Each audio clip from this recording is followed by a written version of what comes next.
I heard the words cut through the ballroom like broken glass. "Meet the family embarrassment," my wife's brother sneered, raising his glass. "He works at a grocery store." The groomsmen laughed, the kind of laughter meant to wound.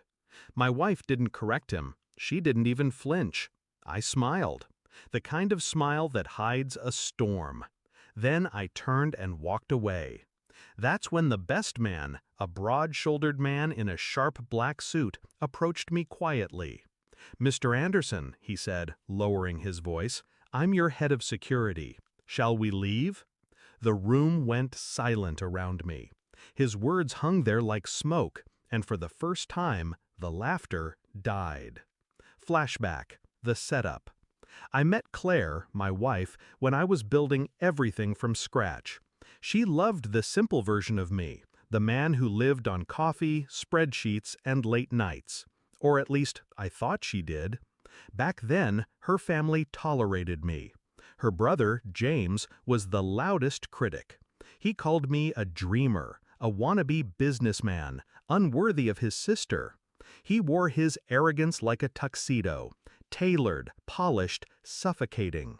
But Claire insisted she loved me, that her family's approval didn't matter. I believed her. Belief was my mistake. Discovery of betrayal. The signs came slowly.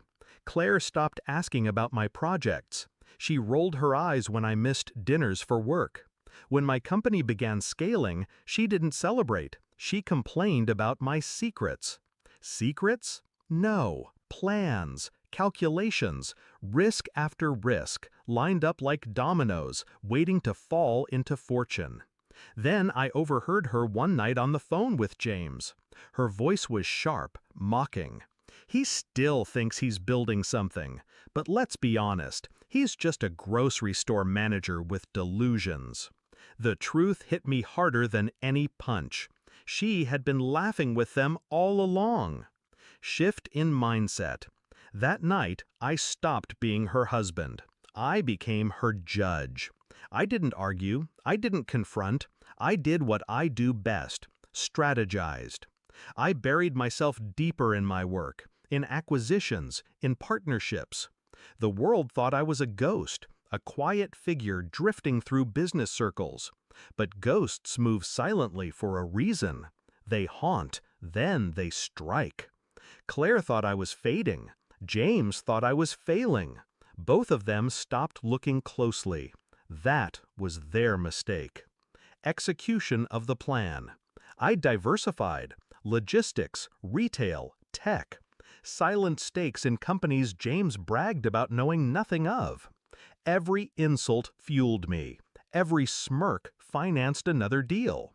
The grocery store? It wasn't a lie. I owned one. Then two. Then a chain. They laughed at the word grocery, while I built an empire that fed half the state. I kept my name out of headlines, my holdings quiet. A shadow billionaire. Silent wealth is the sharpest weapon. It cuts when no one expects it.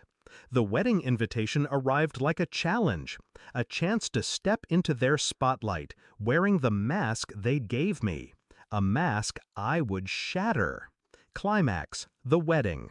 So here I was at James's wedding, listening to him parade me as his family's disgrace. His voice carried, his pride swollen, his friends snickering. I let them laugh. I let them believe the illusion one last time. Then the best man stepped forward, eyes locked on me. "Mr. Anderson, I'm your head of security. Shall we leave?" The room froze. James blinked. Claire's champagne glass slipped slightly in her hand. Guests turned, whispers swelling. Security? Billionaires don't walk into weddings alone. They walk with shadows guarding them. And my shadows had just stepped into the light. The downfall. I turned slowly, scanning the room. My smile never faltered. "Stay close," I told the man, my voice calm, deliberate. James's laughter cracked. Head of security for a grocery clerk? The best man handed him a phone. Opened to Forbes. My name, my face, my net worth, 11 figures that drowned the room in silence. Gasps spread like wildfire. Guests shifted uncomfortably, eyes darting between James and me. Claire's face drained of color. "Groceries," I said softly, meeting James's stare. "Feed the world. You should try it sometime."